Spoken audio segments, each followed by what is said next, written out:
जय श्री कृष्णा, राधे राधे। आप सभी भक्तों का आपके अपने यूट्यूब चैनल श्री कृष्ण दीवाने में हार्दिक स्वागत है।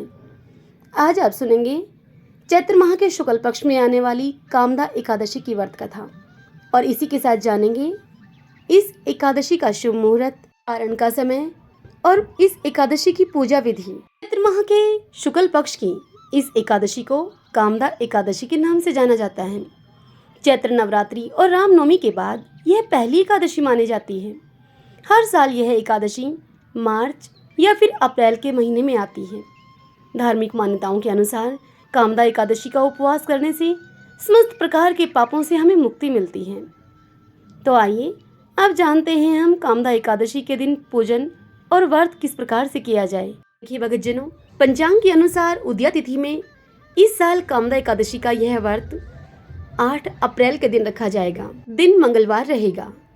चैत्र माह के शुक्ल पक्ष की इस तिथि का आरंभ होगा 7 अप्रैल 2025 को रात के 8 बजे यह तिथि लग जाएगी और इस तिथि की समाप्ति होगी अगले दिन अर्थात 8 तारीख को रात के 9:12 पर यह एकादशी की तिथि समाप्त हो जाएगी। अब बात करते हैं व्रत के पारण की कि व्रत का पारण कब किया जाए। व्रत समाप्त करने को ही व्रत का पारण कहा जाता है। एकादशी व्रत का पारण हम करेंगे 9 अप्रैल को। दिन बुधवार रहेगा। सुबह के 6:02 से सुबह के 8:34 तक इस व्रत का पारण आप अवश्य कर लें। एकादशी की समाप्ति का समय रहेगा इसी दिन यानी कि पारण के दिन रात के 10:55 पर यह द्वादशी तिथि समाप्त हो जाएगी। अब बात करते हैं एकादशी के दिन पूजा कैसे करें। तो देखिए, कामदा एकादशी के दिन ब्रह्म मुहूर्त में उठें, घर की साफ सफाई करके स्नान आदि से निवृत्त होकर स्वच्छ वस्त्र धारण करें, मंदिर की साफ सफाई करें, भगवान श्री हरि विष्णु का जल अभिषेक करें, प्रभु का पंचामृत के सहित गंगाजल से अभिषेक करें, विष्णु भगवान को पीला चंदन और पीले पुष्प अर्पित करें, मंदिर में भी एक घी का दीपक प्रज्वलित करें। संभव हो सके तो व्रत रखें, व्रत का संकल्प अवश्य करें। कामदा एकादशी की व्रत कथा का पाठ करें। ओम नमो भगवते वासुदेवाय इस मंत्र का जप करें। इस दिन पूरी श्रद्धा भाव के साथ भगवान श्री हरि विष्णु और माता लक्ष्मी की आरती करें। भगवान विष्णु जी को तुलसी दल के सहित भोग लगाएं। इस दिन आप विष्णु सहस्रनाम का पाठ, भगवद गीता का पाठ अवश्य करें। प्रभु के मंत्रों का जाप करें और अंत में क्षमा प्रार्थना करें। रात्रि में जागरण करें। इसी विधि से दूसरे दिन भी पूजा करें। तदंतर ब्राह्मण को भोजन कराकर स्वयं भी जीम लें। आइए अब हम कामदा एकादशी की व्रत कथा का श्रवण करते हैं। सभी बोलिए विष्णु भगवान की जय। ओम नमो भगवते वासुदेवाय। कुंती पुत्र ने श्री कृष्ण से कहा कि हे यदुनाथ, आपको अनेक बार नमन है। मैं आपसे चैत्र माह के शुक्ल पक्ष की एकादशी के वर्णन के लिए विनती करता हूँ। यह सुनकर भगवान श्री कृष्ण ने कहा युधिष्ठिर से कि हे नरेश, मैं तुम्हें वह प्राचीन कथा कहता हूँ जो कि राजा दिलीप ने महर्षि वशिष्ठ जी से सुनी थी। राजा दिलीप ने महर्षि वशिष्ठ जी से पूछा कि हे ऋषिराज वशिष्ठ जी, इस चैत्र माह के शुक्ल पक्ष की एकादशी का क्या नाम है? इस एकादशी के देव कौन हैं? और इस एकादशी व्रत की विधि क्या है? यह सब आप मुझे बतलाइए। इस पर वशिष्ठ जी राजा दिलीप से बोले कि हे राजन, इस एकादशी को कामदा एकादशी कहते हैं। यह एकादशी सभी पापों का इस प्रकार से विनाश कर देती है जैसे कि अग्नि सूखी लकड़ी को जलाकर राख बना देती है। ठीक वैसे ही कामदा एकादशी उपवास के पुण्य प्रभाव से समस्त पाप भी उसी प्रकार से जलकर राख हो जाते हैं और यह एकादशी पुत्र प्राप्ति में भी सहायक होती है। प्राणी निम्न योनि से छुटकारा पाकर अंत में मोक्ष को पाता है। अब मैं तुम्हें इसका महात्म्य बतलाता हूँ। मन को वश में करके इस कथा का श्रवण करो।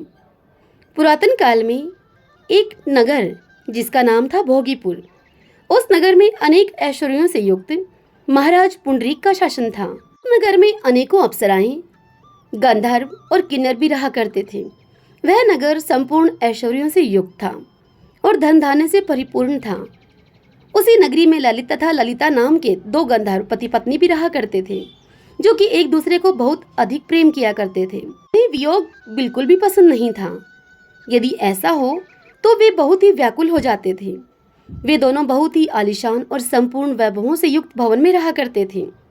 एक दिन राजा पुंडरीक की राज्यसभा में गंधर्वों के द्वारा गायन और वादन हो रहा था। वहाँ उस सभा में ललित गंधर्व भी गायन वादन कर रहा था। तो किसी कारणवश उस ललित गंधर्व की प्रियतमा ललिता वहाँ नहीं थी। उसके वियोग में ललित गंधर्व अशुद्ध गायन कर रहा था। तो अन्य गंधर्वों ने नरेश पुंडरीक से ललित की जाकर शिकायत कर दी। इस बात पर महाराज पुंडरीक अति क्षुब्ध हो गए, अर्थात क्रोधित हो गए। उन्होंने भी ललित गंधर्व की उस त्रुटि को स्वयं देखा। तो उन्होंने अत्यंत ही कुपित होकर ललित गंधर्व को यह श्राप दे दिया। कहा कि तू अपनी पत्नी के वियोग में मेरी सभा में अशुद्ध गायन कर रहा है, अतः तू मानव भक्षी और कच्चा मांस खाने वाला राक्षस बन जा। तू महानीच है, तू अब अपने दुष्कर्मों का फल भोग। राजा के श्राप से ललित गंधर्व उसी समय अति ही भयंकर और भयानक मुख वाला राक्षस बन गया। उस ललित गंधर्व के, जो कि अब राक्षस बन चुका था, उस राक्षस के नेत्र सूर्य और चंद्रमा की तरह विशाल हो गए। उसके मुख से आग बरसने लगी। नाक उसकी पर्वत की कंदरा के समान विकृत और लंबी हो गई। उसकी गर्दन पहाड़ के जैसी हो गई। उसके सर के बाल पर्वत पर उगने वाले वृक्षों के समान लंबे हो गए। उसकी भुजाएं 2-2 योजन लंबी हो गई। उसकी देह 8 योजन ऊंची हो गई। वह एक विकराल आकृति वाला राक्षस बन गया था। अब वह अति ही दुखित होकर अपने कर्म के अनुसार फल भोगने लगा। उसकी पत्नी ललिता भी अपने पति का यह हाल देखकर बड़ी ही दुखित हुई और विचार मगन होकर अपने पति का इस हाल से, अर्थात इस रूप से उद्धार कराने के बारे में सोचने लगी और सोचने लगी कि अब मैं कहाँ जाऊं और मैं क्या करूं। राक्षस रूपी ललित भी वन वन घूमकर अब जीव हत्या कर रहा था और इस प्रकार वह पाप कर्म करता हुआ वन वन भटकने लगा। उसकी पत्नी भी उसके साथ रहने लगी। एक दिवस अपने पति के पीछे पीछे चलती और विलाप करती हुई वह विंध्याचल पर्वत के निकट पहुंच गई, जहां पर कि उसने श्रृंगी मुनि का एक आश्रम देखा। वह आश्रम में श्रृंगी मुनि के पास जाकर उनको प्रणाम करके उनसे अपने पति का सारा हाल बताकर अपने पति के उद्धार के लिए उनसे अनुनय विनय करने लगी। उसे देखकर श्रृंगी मुनि उससे बोले, ललिता से बोले कि हे सुभगे, तुम कौन हो और यहाँ तुम किस लिए आई हो। ललिता ने श्रृंगी मुनि को अब सारी बात बतला दी और कहा कि वह वीर धनवा नामक गंधर्व की पुत्री ललिता है। उसका पति महाराज पुंडरीक के श्रापवश एक भयानक राक्षस बन गया है और यही उसके दुख का कारण है। अतः अब आप मुझे मेरे पति की राक्षस योनि से मुक्ति का कोई श्रेष्ठ उपाय बतलाएंगे। यह सुनकर ऋषिराज बोले, हे गंधर्व पुत्री ललिता, चैत्र मास की शुक्ल पक्ष की एकादशी, जो कि कामदा एकादशी है, वह शीघ्र ही आने वाली है। उस एकादशी के उपवास करने से मनुष्य के समस्त कार्य शीघ्र ही सिद्ध हो जाते हैं। यदि तू उसके उपवास के पुण्य को अपने पति ललित को दे देगी, तो उपवास के पुण्य से तेरा पति राक्षस योनि से मुक्ति पाकर अपने वास्तविक रूप को पा लेगा और राजा के द्वारा दिया गया श्राप भी समाप्त हो जाएगा। मुनि के आदेश के अनुसार ललिता ने अब बड़े ही प्रसन्नता पूर्वक कामदा एकादशी उपवास को नियम और विधि से पूरा किया।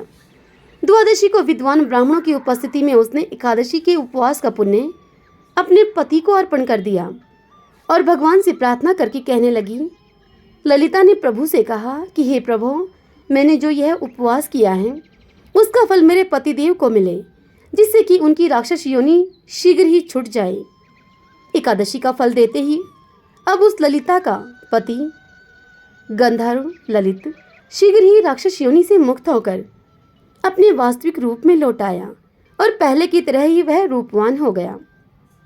फिर दोनों स्वर्ग से आए हुए विमान में आरूढ़ होकर अब देवलोक को चले गए। श्री कृष्ण भगवान इस कथा को सुनाते हुए युधिष्ठिर से आगे कहते हैं कि हे धर्मराज युधिष्ठिर, जो प्राणी कामदा एकादशी उपवास को विधि और नियम से पूरा करते हैं, वे कुयोनि से छुटकारा पाकर महान गति को पाते हैं।